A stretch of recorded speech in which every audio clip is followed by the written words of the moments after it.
2012, Salt Lake City, Utah. 15-year-old Annie Kasprzak hurriedly changed clothes, pulled out a pre-packed backpack from under her bed, tucked a note beneath her pillow, and cautiously exiting her room, quietly left the house. The home where she had been content for the past 5 years. Ahead lay her own family, and for this, she was prepared to leave her foster parents and siblings. The girl swiftly ran towards the Jordan River, anticipating her joyful future. She had no inkling that right there, in just a few moments, she would encounter her demise.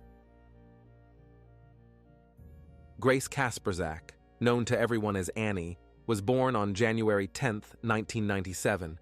Unfortunately, the family she was born into proved troubled, so her parents lost custody. Annie was removed and placed in foster care. As it happened, by age 9, the child had been returned to the orphanage 9 times and given to different families. The foster parents who rejected the girl so often caused her to develop trust issues. Arriving at new homes, Annie no longer believed she would stay and behaved accordingly, as if testing her foster mother and father's resilience. She desperately wanted her own family and a stable environment, but apparently not everyone was willing to invest time for the child to feel genuine care and affection. Most found it easier to give up on the troubled girl than spend time on her upbringing. After Annie was returned by the 9th family, Annie Kasprzak appeared on her horizon. The woman worked in child and family services in Utah. Her duty involved finding homes for abandoned boys and girls. Veronica was very passionate about this work and dreamed that every child would have all opportunities in life, despite their character or health issues. She was known as the most caring and compassionate person imaginable. A particularly close relationship developed between Veronica and Annie. The woman knew and saw how much the girl had endured at such a young age. In January 2007, when Veronica was 6 months pregnant, she and her husband Dennis decided to bring Annie into their family. At that time, the girl had turned 10 years old. By the time of the adoption, when all the paperwork was finally completed, the Kasprzaks already had 2 little sons, and the whole family welcomed the girl with open arms. Annie deserved to have a home, parents who wouldn't abandon her, and 2 younger brothers who adored their older sister immensely. Annie truly felt part of a loving family for the first time and was very happy. She went on her first vacation trip, received lots of Christmas gifts, and learned what parental love was like. Friends, over 90% of viewers watch videos without subscribing to the channel. Check if you're subscribed. If not, please be so kind as to subscribe to the channel to support me. It so happened that Veronica and Dennis later divorced, but they maintained a healthy relationship. The man visited the children and participated in their lives. After some time, Veronica remarried a man named James Bratcher. They settled with the children in a quiet suburb of Riverton, Utah. Dennis Kasprzak also remarried. Annie also spent much time with her foster father and his new wife. Now the girl had 2 families where she was genuinely loved. Veronica's new husband, James Bratcher, simply adored Annie as if she were his own daughter.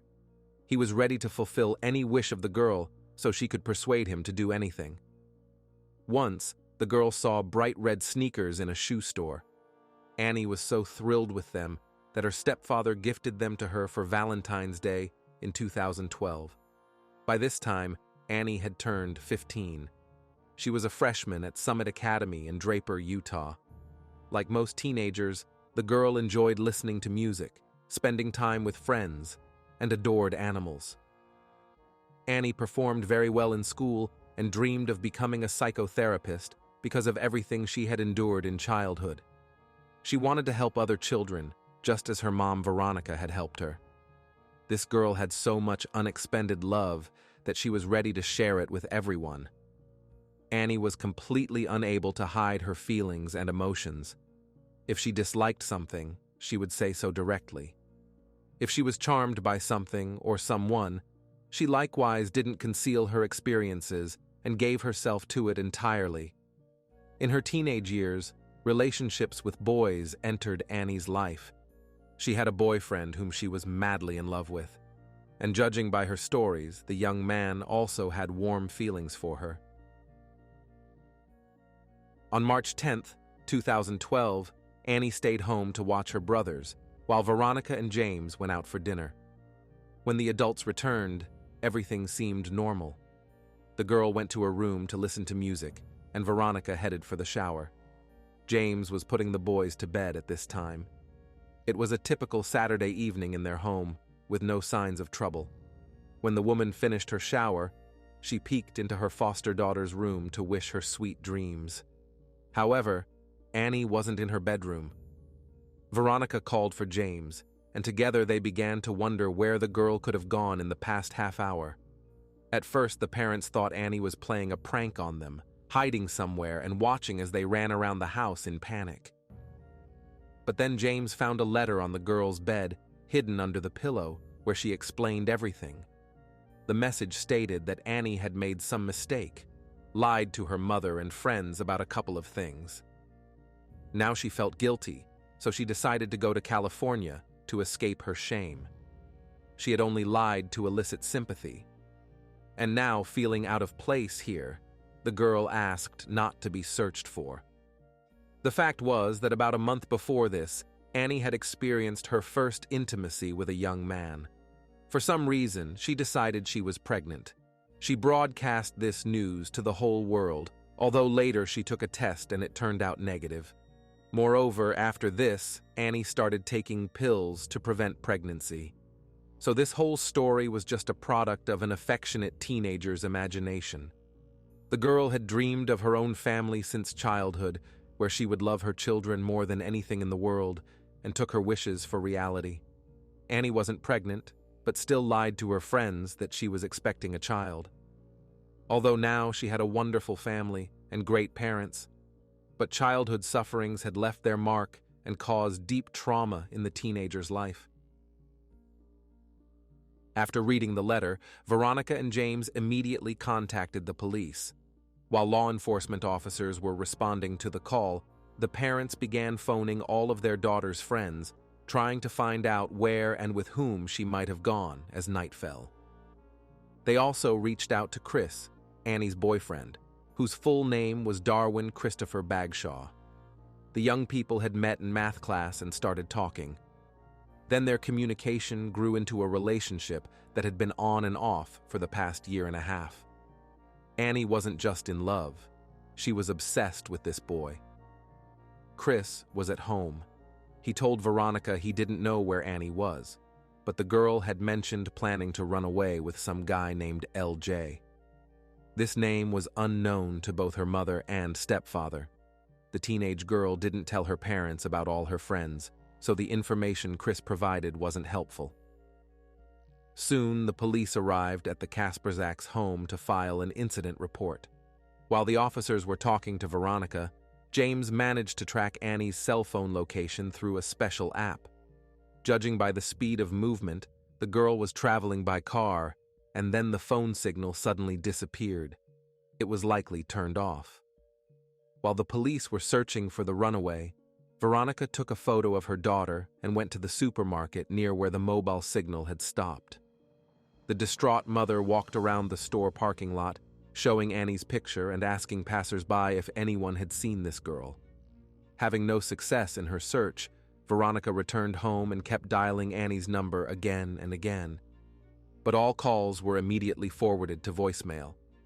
The parents were terrified. They reassured themselves that Annie was a teenager, that she would hang out for a while and come back home. But somewhere deep inside, a terrible thought crept in that they might never see their grown child again. Unfortunately, their worst-case scenario wasn't far from the truth. The very next day, March 11, 2012, the emergency service 911 received a call from a random person jogging along the riverbank. The runner noticed blood traces on a pedestrian bridge over the Jordan River in Draper. The man first assumed it was animal blood, but down by the water lay a shoe, also stained with something dark red, so he decided to report the find to the police. Experts arriving at the scene tested the blood and confirmed it was human. Police immediately began searching the river. Some officers combed through nearby bushes along the shore, while a police helicopter surveyed the area from above. The helicopter had been in the air for just under an hour when, about a mile north of where the shoe was found, officers discovered a girl's body stuck in the river among branches. She wore a red and white shirt, and on her foot was a red sneaker, similar to the one the runner had noticed. Divers were sent to retrieve the bloodied and bruised body. When the corpse was on shore, catastrophic facial bruising was evident. It became clear that the girl had been severely beaten. The subsequent autopsy confirmed that the cause of death was blunt facial trauma. The victim had multiple forehead fractures and an almost complete absence of the nose. The girl's face was so disfigured that it was utterly impossible to identify her. One of her nails was bent. Characteristic wounds on her hands indicated that she had defended herself during the attack. Media reported that it was an Asian woman in her 20s. Veronica and James saw these reports on the news and thought the description didn't match their daughter. But then the police held a press conference and shared some investigation details in an attempt to identify the victim. They simply hoped that someone might be able to recognize the deceased by her clothes or shoes. As soon as Veronica and James saw the red sneaker, they immediately recognized it. It was the very shoe that the stepfather had given Annie for Valentine's Day, a month earlier. Veronica immediately called her mother and asked her to take the boys for a while. The woman already suspected that her girl was no longer alive. Although Annie didn't match the description of the victim found in the river, she had several distinguishing features. The girl had had her gallbladder removed, leaving her with a scar. She also wore braces. Everything matched. The subsequent DNA analysis helped to accurately identify the body of the runaway Annie Kasprzak. In fact, she was unrecognizable due to severe facial damage. The only thing reminiscent of the girl they had lost was a cute dimple on her chin. From that moment on, the investigation into Annie's deliberate killing began. Detectives tried to gather as much information as possible from friends and family of the deceased. Law enforcement also searched the girl's room for any clues that might help with the case. Investigators thoroughly examined Annie's personal diary, where she wrote repeatedly about her love for Chris Bagshaw. The girl described how she wanted to get pregnant by him on her birthday, detailing how she dreamed of the family she didn't have in childhood. There was also a diary entry from March 1st, 2012, where Annie wrote that she was carrying Chris's child. This information intrigued the detectives because, apparently, the girl wasn't pregnant. She had taken a test, was on birth control pills, and had written to her parents that she had lied to everyone about being pregnant. The autopsy also confirmed there was no pregnancy. So this entry could very well have been just a fantasy of Annie's, who passionately dreamed of having a baby. Veronica and James told police they had spoken with Annie's boyfriend, Chris, who said their daughter planned to run away with a young man named LJ. On March 14th, police naturally questioned Chris. Since he was a minor, only 14 years old at the time, his father Darwin was present throughout the interrogation. Chris told investigators that he and Annie had slept together once, about a week before the tragedy, and generally met a couple of times a month. The boy was well aware of Annie's pregnancy, but insisted it was probably LJ's child. A month earlier, the girl had been telling everyone she was pregnant because she had slept with a 17-year-old guy named LJ. According to Chris, Annie had secretly brought him to her parents' house back in November, but didn't want her father and mother to know about it. The girl didn't want to disappoint the people who had taken her into their family. Chris himself had never seen this guy and only knew about him from his girlfriend's words. During the interrogation, detectives asked Chris routine questions. For example, when he last saw Annie. Chris said it was on Wednesday or Thursday, but they talked on the phone on Saturday, the night the girl disappeared. He was also asked where he was on Saturday. Chris said he wanted to hang out with a friend, but that friend wasn't home, so he stayed overnight at his grandmother Wilma's house. Chris's father Darwin and his grandmother Wilma confirmed this, so Chris Bagshaw had a solid alibi for the night of the crime. The young man agreed to provide a DNA sample and all the clothes and shoes he wore on Saturday evening. Chris warned investigators that there might be a few drops of blood on his shoes. The last time he saw Annie, her nose had started bleeding and some blood got on his sneakers. They were at his friend Spencer's house when it happened. Naturally, the police checked everything. Friend Spencer told the same story. The guy, by the way, also had an alibi. He was at the gym with his brother. He didn't know anything about LJ either, had never talked to him, never met him, so he couldn't provide any additional information, except that this mysterious person was part of some gang, and once LJ had threatened to come and send Chris to the afterlife. At this point, all leads were pointing to LJ, but the police had no idea who this guy was. They didn't know his full name or where to look for him. All that was known was that Annie had fallen for an unsuitable person who might have taken her life. The detectives returned to the Kasprzak house to re-examine the deceased girl's room and her diary, and they did indeed find evidence that LJ actually existed. Annie had dedicated a poem to him, addressing him by his full name. So now the detectives knew that LJ stood for Leon Gendon. However, even knowing the full name, the police still couldn't track him down. The guy wasn't listed in any police system databases. Therefore, the authorities decided to hold another press conference, trying to find any suspects, witnesses, or learn any information about LJ, and the appeal to the public bore fruit. A witness came forward who knew this person. The woman's name was Joanna Franklin. She had been arrested on fraud charges in the neighboring city of West Jordan, and she claimed to know LJ. According to her description, the guy looked about 19 years old, was short in stature, Latino, but appeared light-skinned. Joanna Franklin also claimed that she had witnessed Annie's killing and was ready to tell the police all the details if she was granted immunity for other crimes she had committed in West Jordan. According to Joanna, they were at the house of a 31-year-old illegal substance dealer named Daniel Ferry.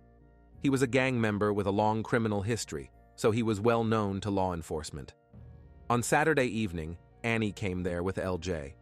At some point, they secluded themselves in the bathroom, after which the homeowner said he also wanted to be alone with Annie.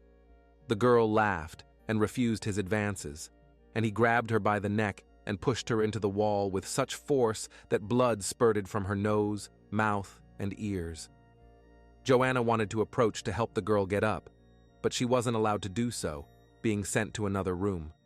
When she returned, the girl was lying unconscious on the floor and was very pale. 3 guys, the apartment owner Daniel, LJ, and another man, loaded the girl into a car and drove her somewhere. Joanna was able to give a full description of Annie's clothes and shoes in which she was found, but never called her by name, just recounting details of that night, referring to that girl. The men returned a few hours later. LJ's girlfriend wasn't with them. When Joanna asked where she went, the homeowner allegedly said that the girl decided to take a little swim. The police obtained a warrant to search the house where all this happened, but found that cosmetic repairs had been done inside very recently. The walls were hastily painted, floor coverings removed, but there were still red stains on the doors that looked like blood. All this confirmed Joanna's story. Moreover, the homeowner was known to the police for his cruelty. Daniel was arrested and brought in for questioning. Surprisingly, the man agreed to talk to detectives without a lawyer and claimed he had no idea what they were asking him about. He was genuinely confused, saying he didn't know either Annie or LJ. When shown a photo of Annie, he mistook her for some other girl. However, Daniel Ferry's bewildered appearance didn't convince the police of his non-involvement. When told that the teenager in the photo had been brutally beaten and left to die in the river, the man demanded a lawyer. He told the detectives that he had enough sins to his name, but he never hurt little girls. The authorities had Joanna Franklin's testimony, a hastily renovated apartment, and bloodstains on the door, but all assumptions were shattered by the forensic examination, which revealed that the stains on Daniel Ferry's house doors weren't blood at all. It also turned out that on the night Annie was attacked, the man was in a completely different place, so no evidence linking him to the assault on Annie was found, except for the witness's statement. Months passed, and the police still hadn't found new evidence against Daniel. Detectives decided to question Joanna Franklin again. The woman confessed that she had tried to accuse Daniel in order to get revenge on him. She was angry about being cut out of a deal and made up the whole story. In fact, that night, Joanna did witness an attack and abduction, but it was somewhat different, and Daniel Ferry wasn't involved. To make her story convincing, Joanna studied Annie's case and changed some details, adding descriptions of clothing and shoes mentioned at the press conference. On March 3, 2013, the police department fully exonerated Daniel as a suspect in the investigation of Annie Kasprzak's death, and detectives returned to square one. They had spent a whole year searching for evidence against this man, all to no avail. Annie's case remained unsolved for the next few months. There was no progress, no new suspects. The case was passed from one detective to another. The very first investigator who had been searching for the criminal died in the line of duty, so all his work was lost. Most of the information the investigator had went with him. The case was transferred to Detective Jacqueline Moore. With only official documents at hand, Jacqueline couldn't immediately make sense of everything. Meanwhile, Annie's family started a public campaign. They appeared in the media, held a picket, and organized a press conference on the anniversary of Annie's death at the bridge where the girl was killed. The parents wanted to pressure the authorities and inform the public that the case was still unsolved. They also offered a reward for any information that would help find the perpetrator. Detective Jacqueline Moore had to tackle the new case on her own. She reviewed all the gathered evidence, conducted interrogations, and searches once more to identify any leads that might have been overlooked earlier. Jacqueline re-examined Annie Kasprzak's personal diary and discovered that the girl was deeply infatuated with Chris. She was head over heels for this guy. His name was scrawled across every page. This is typical for a 15-year-old in a relationship, but quite odd to be dating another young man and having intimate relations with him. The detective also read in the diary that Annie and Chris had made love about a month before her demise, after which she fabricated a pregnancy. Most likely, the girl was trying to keep her boyfriend close because he didn't share her intense feelings. Then Jacqueline examined Annie's phone records from the day of her death and found numerous calls between her and Chris, followed by 3 calls from a blocked number. A request to the phone company clearly showed that Chris Backshow, Annie's boyfriend, was also calling from the blocked number. It appeared that throughout the evening, they were calling each other and arguing, hanging up, and then immediately calling back. This revelation prompted the detective to scrutinize Chris's phone records even more closely, ultimately revealing that his father Darwin and grandmother Wilma had lied to the police. They had provided him with a false alibi, claiming that Chris arrived at his grandmother's at 7:45 p.m. and stayed at her house all night. His father Darwin confirmed seeing him asleep on Wilma's couch at 11:30 p.m., but Chris's phone records showed that his grandmother called him several times around midnight, then he called her back around 1 a.m. It would be strange to call your grandson if he was sleeping on the couch in the next room. Even if he woke up, they were in the same house. Why not just go and talk to each other? Clearly, something was amiss here. Don't forget to subscribe to the channel if you like this video. It's really important.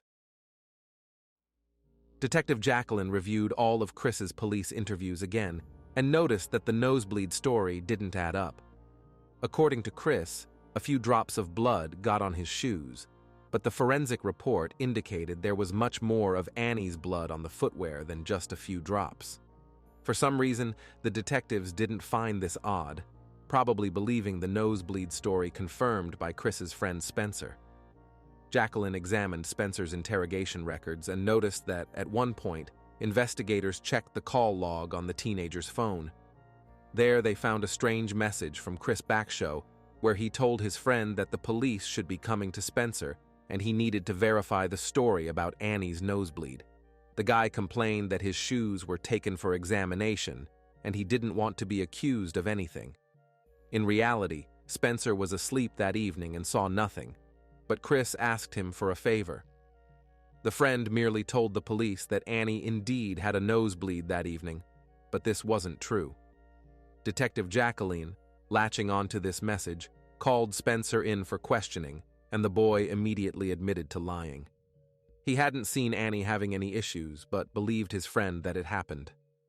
To delve deeper into the case, Detective Jacqueline went and talked to several friends and relatives of the deceased girl and learned shocking information. In fact, there was no LJ. One of Annie's friends revealed that this was what the girl called her boyfriend, Chris Backshow. So all along, the mysterious LJ, whom they had been searching for months, was right under the police's nose. And it was Chris, the guy who had mentioned LJ among the first. Unfortunately, this still wasn't considered sufficient evidence of Chris's involvement in Annie's demise. So Detective Jacqueline paid out of her own pocket to attend a seminar on tracking mobile phones. She underwent specialized training and also contacted an expert. Together they assembled equipment to analyze thousands of Chris Backshow's calls and messages. One call stood out, made to Chris's number at 9 p.m. on March 10, 2012, the evening Annie lost her life. This call came from Annie's mom, Veronica. The woman, having read her daughter's note, was calling all her friends. As it turned out, Annie had come to her mom that morning and said her boyfriend, Chris, had suggested they run away together. Naturally, Veronica first called Chris to find out if they had carried out their planned escape. By calling him, the woman inadvertently cracked the case. When the worried mother dialed her daughter's boyfriend's number, the cell phone was pinged by 4 different towers simultaneously. This meant that the signal strength from these 4 towers had to be nearly identical.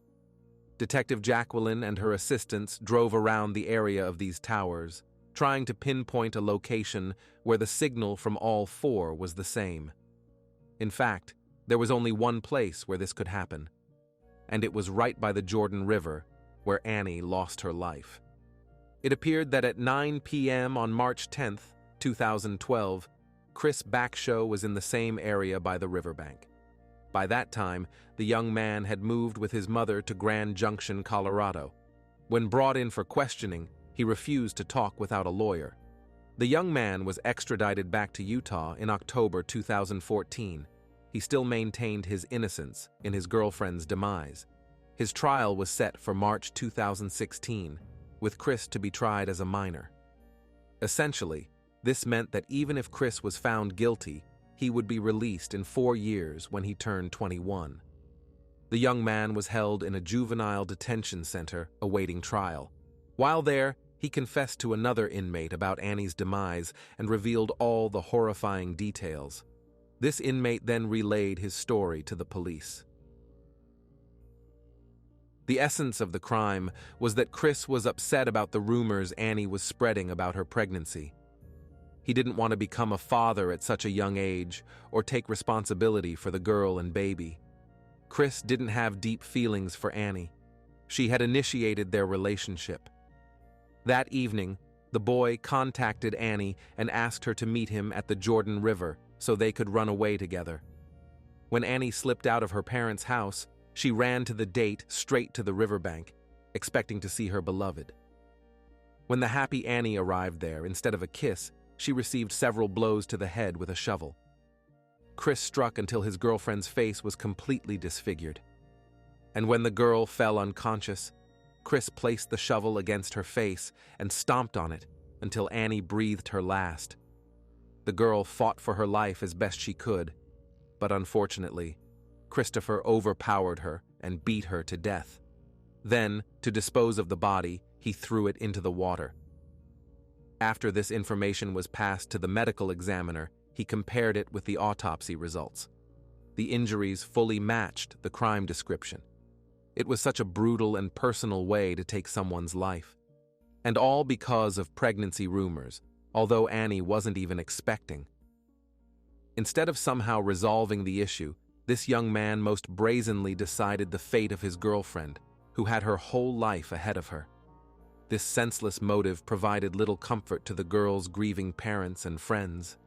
Annie would never get to start her own family or study to become a psychotherapist to help children in difficult situations. She had just found a real home, loving brothers, and understanding parents. She had just begun living the life she deserved when everything was suddenly destroyed. This confession shocked the entire community, given the ages of the perpetrator and victim. The court granted the motion for Chris Bakshow to be tried as an adult.